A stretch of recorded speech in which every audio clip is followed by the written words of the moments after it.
कि मगरबी बंगाल में डॉक्टर्स ने अपनी हड़ताल वापस ले ली है। वजीर आला ममता बनर्जी से मुलाकात के बाद हड़ताल वापस लेने का फैसला किया है। डॉक्टर्स ने ममता बनर्जी के वादों से मुतमईन होकर रेजिडेंट डॉक्टर्स ने हड़ताल वापस लेने का फैसला किया है। आपको बता दें कि गुज़िश्ता एक हफ्ते से रेजिडेंट डॉक्टर्स हड़ताल पर थे मगरबी बंगाल में।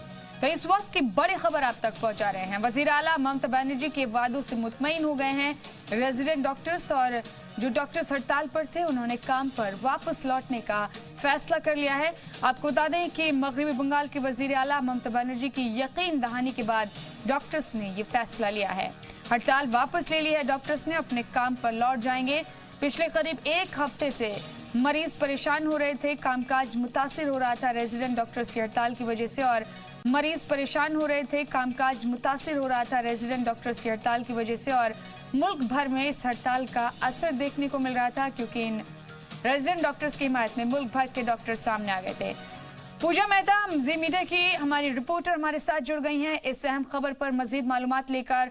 पूजा, आखिरकार पिघल गई वजीर आला ममता बनर्जी, उन्होंने तमाम वादे मानने की बात कबूल की है डॉक्टर्स के सामने। इस मीटिंग में उन्होंने वादा किया है डॉक्टर से कि उनके तमाम मुतालबात किए जाएंगे।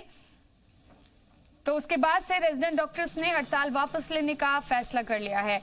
पूजा, हमारे कॉरेस्पॉन्डेंट हमारे साथ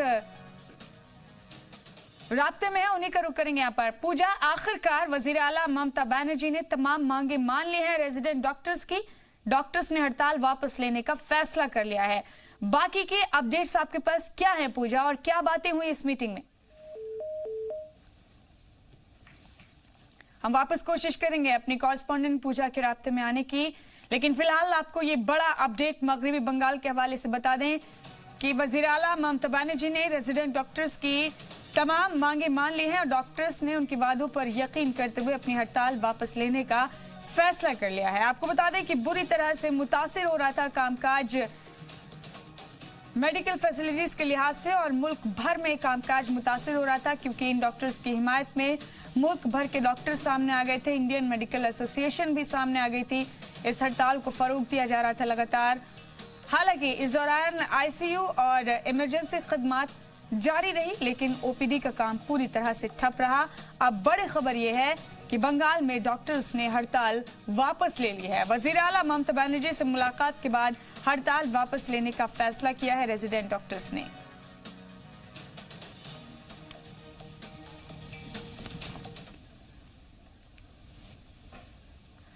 तो मगरबी बंगाल के सीएम ममता बनर्जी के साथ डॉक्टर्स की मीटिंग के बाद तनाजा खत्म हो गया है। मीटिंग के बाद डॉक्टर्स ने मुल्कीर पैमाने पर पहुंची हड़ताल खत्म करने का ऐलान कर दिया है। मीटिंग के बाद ममता ने पुलिस अफसरान को डॉक्टरों की हिफाजत को लेकर कई हिदायत दी। बता दें कि कोलकाता के नील रत्न सरकारी मेडिकल कॉलेज से शुरू हुआ बवाल अब मुल्क भर में फैल चुका है। डॉक्टरों का एहतजाजी मुजाहिरा आज भी जारी रहा। इंडियन मेडिकल एसोसिएशन की अपील पर आज सुबह 6 बजे से 12 घंटे तक डॉक्टर्स हड़ताल पर रहे। मुजाहिरे में मुल्क भर के 7 दक्कन रियासत के डॉक्टर्स भी हड़ताल पर रहे। एहतजाजी डॉक्टर्स का कहना था कि उनका पहला फर्ज मरीज का ख्याल रखना है, लेकिन जब उन्हीं पर हमले होने लगेंगे तो काम कैसे होगा। मुल्क के मौजूदा हालात को देखते हुए डॉक्टर्स को अल्टीमेटम देने वाली ममता बनर्जी के तेवर नरम पड़ने लगे। वो डॉक्टर्स से काम पर लौटने की अपील उन्होंने की है, और इस अहम मीटिंग के बाद डॉक्टर्स ने उनकी अपील मान ली है। ममता बनर्जी के वादों पर यकीन करते हुए डॉक्टर्स ने अपनी हड़ताल वापस लेने का फैसला कर लिया है। और कर्नाटक की राजधानी बेंगलोर में कॉन्ट्रैक्टर्स की लापरवाही का एक और मामला सामने आया। आज दिन में तकरीबन 11:30 बजे एक ज़ेर तामीर वाटर टैंक भरा कर गिर गया, जिसमें 3 लोगों की मौत हो गई, जबकि हादसे में कई लोगों की हालत संगीन बताई जा रही है। तीनों महलूक मजदूर मगरबी बंगाल के रहने वाले। कहा जा रहा है कि काम के वक्त वहां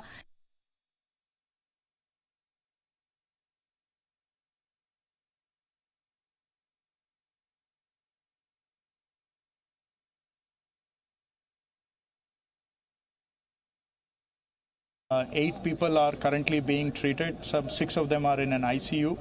Other than these, we as of now have unconfirmed, but more likely that 3 people have succumbed to injuries. We are waiting for official declaration.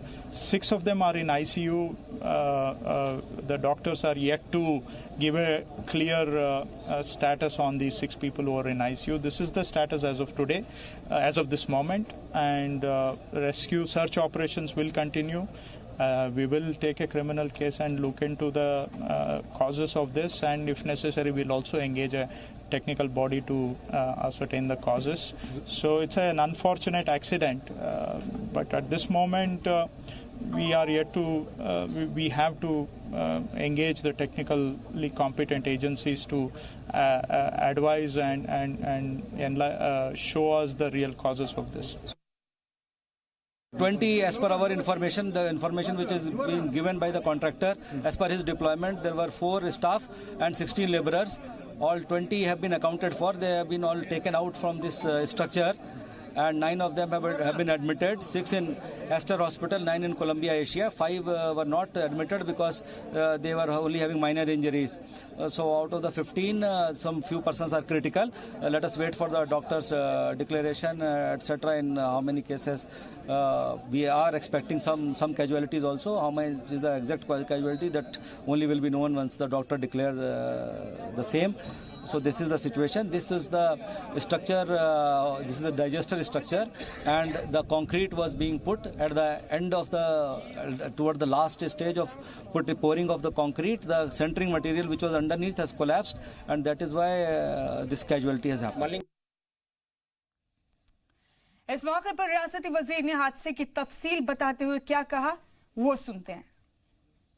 Technically competent national body like Indian Institute of Science or Bureau of Construction Standards, somebody of that stature, to look into the technical failures and causes for this accident. It appears, of course, we hear that more concrete was poured in a matter of few seconds, and hence the centering material, the scaffolding, could not bear the weight. But those are all speculations at the moment, and only technically competent people can advise what was the real cause, and we will go into that detail. In the meantime, we have collected information from the contractor about the number of personnel present at the work site. और मरकजी सरकार की दूसरी मुद्दत-ए-कार के पहले parliament session की आज से शुरुआत हो गई है।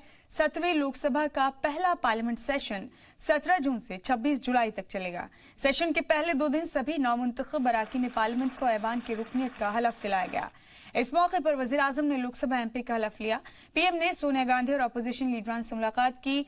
आपको बता दें कि 19 जून को लोकसभा स्पीकर का इंतखाब होगा। 20 जून को सदर जमहूरिया रामनाथ कोविंद पार्लियामेंट के मुश्तरका इजलास को खिताब करेंगे और 4 जुलाई को इकोनॉमिक सर्वे पेश होगा। दूसरी जानिब 5 जुलाई को वजीर खजाना निर्मला सीतारमण बजट पेश करेंगी।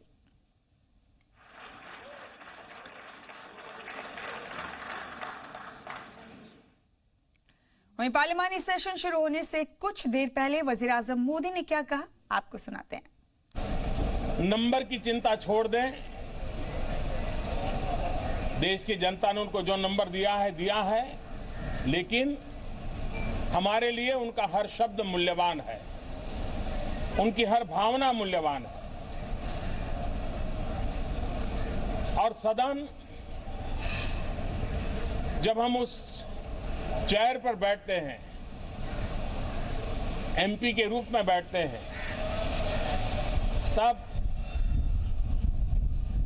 पक्ष विपक्ष से ज्यादा निष्पक्ष का स्पिरिट बहुत महत्व रखता है कि सदन में कई सदस्य बहुत ही उत्तम विचार रखते हैं। बहस को बहुत प्राणवान बनाते हैं। सरकार की आलोचना भी बहुत तर्कबद्ध से कोई सदन में सांसद करता है और वो बात देश में पहुंचती है तो उससे लोकतंत्र को बल मिलता है। इस लोकतंत्र को बल देने में आप सबसे मेरी बहुत अपेक्षा। बढ़ेंगे बुलेटिन में आगे। ये आपने सुना कि पार्लियामानी सेशन से पहले वजीर आजम ने क्या कहा। वहीं हैदराबाद पहुंचे वजारत दाखिला के ममलिकती वजीर किशन रेड्डी ने रियासती सीएम पर तंज किया है। नीति कमीशन की मीटिंग से गैर हाजिर रहने पर सीएम चंद्रशेखर राव पर सवाल उठाया। रेड्डी ने कहा कि नई रियासत की तरक्की के लिए सीएम केसीआर संजीदा नहीं है, नहीं तो वो ऐसा नहीं करते। इस मौके पर किशन रेड्डी ने पार्लियामेंट के काम की तफसील पेश की। साथ ही उन्होंने कहा कि पीएम मोदी की क़यादत में मुल्क अवामी तरक्की के लिए पूरी तरह से मुस्तैद है। पार्लियामेंट का मेंबर्स का ओथ होगा, नेक्स्ट डे स्पीकर का इलेक्शन होगा, उसके बाद 20 तारीख को जॉइंट सेशन में राष्ट्रपति भाषण होगा। उसके बाद इसी बजट में सेंट्रल गवर्नमेंट का फुल बजट सेशन भी इंट्रोड्यूशन होगा, क्योंकि जब जो इलेक्शन से पहले वोट ऑन अकाउंट बजट था, अभी पूरा बजट नया सरकार देश के सामने पार्लियामेंट के संसद में लगाएंगे। ये सेशन लगभग जुलाई 26 तक ये पार्लियामेंट सेशन चलेगा। वर्ल्ड कप में एक बार फिर तारीख दोहराई गई है। हिंदुस्तान को वर्ल्ड कप में हराने का पाकिस्तान का ख्वाब एक बार फिर अधूरा रह गया है। कल मैनचेस्टर में खेले गए वर्ल्ड कप के 22वें मैच में हिंदुस्तान ने पाकिस्तान को 89 रनों से हरा दिया। मैच का फैसला डकवर्थ लुइस रूल की बुनियाद पर हुआ। रन के लिहाज से वर्ल्ड कप में पाक पर हिंदुस्तान की ये सबसे बड़ी जीत है। जीत के ऐलान होते ही मुल्क में जश्न का माहौल बन गया। लोग सड़कों पर आकर नाचने गाने लगे। दिल्ली से लेकर हैदराबाद, चेन्नई समेत तमाम शहरों में लोगों ने जमकर जश्न मनाया। बता दें कि टॉस हारने के बाद पहले बल्लेबाजी करने उतरी टीम इंडिया ने रोहित शर्मा की शानदार सेंचुरी की बदौलत पाकिस्तान को 337 रन का टारगेट दिया। इतने बड़े स्कोर का पीछा करने उतरी पाकिस्तानी टीम को 13 के स्कोर पर ही पहला झटका लग गया। इसके बाद फखर जमां और बाबर आजम ने दूसरे विकेट के लिए 104 रन जोड़कर भारत को थोड़ा दबाव मिला दिया। इसके बाद हिंदुस्तानी गेंदबाजों ने जोरदार वापसी की और 12 रन के अंदर पाकिस्तान के 4 विकेट गिर गए। 35 ओवर में पाकिस्तान का स्कोर 6 विकेट पर 166 रन था, जिसके बाद बारिश की वजह से मैच रोकना पड़ा। मैच जब दोबारा शुरू हुआ तो पाकिस्तान को जीत के लिए 40 ओवरों में 302 रन बनाने का टारगेट मिला, लेकिन पाकिस्तान 4 ओवरों में 6 विकेट पर 212 रन ही बना सका। हिंदुस्तान की तरफ से कुलदीप यादव, विजय शंकर और हार्दिक पांड्या ने 2-2 विकेट लिए। वर्ल्ड कप क्रिकेट तारीख का ये 7वां मौका है जब हिंदुस्तान ने पाकिस्तान को शिकस्त दी है। वहीं एशियन पावर लिफ्टिंग चैंपियनशिप में गोल्ड मेडल जीतने वाली आरती अरुण ने हुकूमत की कारकर्दगी पर सवाल उठाया है। पेशे से सार्जन आरती का कहना है कि उसने हांगकांग में चैंपियनशिप के लिए 1.5 लाख रुपए खर्च किए। ये पैसे उसकी बचत के थे, जिसे उसने मुल्क को रिप्रेजेंट करते वक्त खर्च कर दिया। इसके लिए ना तो उसकी तारीफ हुई और ना ही हुकूमत ने उसका खर्च उठाया। हुकूमत की पॉलिसीज पर सवाल उठाते हुए आरती ने कहा कि दूसरे खेलों की तरह पावर लिफ्टिंग को तरजीह क्यों नहीं दी जाती। सरकार के इसी दोहरे रवैये की वजह से मुल्क में दीगर खेलों का क्रेज गिरता जा रहा है। खबर अब केरल से। केरल में खतरनाक निपा वायरस के एक मामले की तस्दीक होने के बाद रियासती हुकूमत अलर्ट हो गई है। आज रियासती सीएम ने वजीर सेहत और अफसरान के साथ मीटिंग कर हालात का जायजा लिया। तो अफसरान लगातार मीटिंग कर हालात का जायजा ले रहे हैं। वहीं अभी तक तकरीबन 90 लोगों को निगरानी में रखा गया है। रियासती वजीर सेहत के शैलजा का दावा है कि हालात मामूल पर हैं, किसी को घबराने की जरूरत नहीं है। दूसरी जानिब पड़ोसी रियासत कर्नाटक में भी अलर्ट जारी कर दिया गया है। रियासती हुकूमत ने केरल से आने वाली फल सब्जियों पर खास ध्यान देना शुरू कर दिया है। हालांकि रियासती वजीर यूटी कादिर का कहना है कि रियासत में कोई खतरा नहीं है, लेकिन एहतियातन कुछ हिदायत जरूर दी गई हैं। आंध्र प्रदेश के विशाखापट्टनम में 30 तालिबात के ग्रुप ने यूएस शिप पर जाकर नेवी की कारकर्दगी को करीब से जानने की कोशिश की। शिप का जायजा लेने पहुंचे कॉलेज तालिबात के ग्रुप गैर मुल्की अफसरान से कई जानकारियां शेयर की। अपने दौरे पर खुशी का इजहार करते हुए जहां पूरे ग्रुप ने खुशी का इजहार किया, वहीं यूएस अफसरान ने कहा कि ऐसे प्रोग्राम होते रहने चाहिए। इससे दोनों मुल्क के लोगों को के ख्यालात मिल सके। ऐसे ही कामों से एक दूसरे ममालिक के बीच रिश्ते भी मजबूत होते हैं। वाज़ेह रहे कि यूएस का ये शिप फिलहाल विशाखापट्टनम बंदरगाह पर खड़ा है। Marines of the USS John P. Murtha and 11th Marine Expeditionary Unit. I'd like to thank the people of India for the warm welcome in Visakhapatnam. We've had a wonderful time here. We've been out to sea for several weeks, and the chance to relax and enjoy the food and the beach has been greatly appreciated. अस्सलाम वालेकुम में बस इतना ही, दीजिए इजाजत।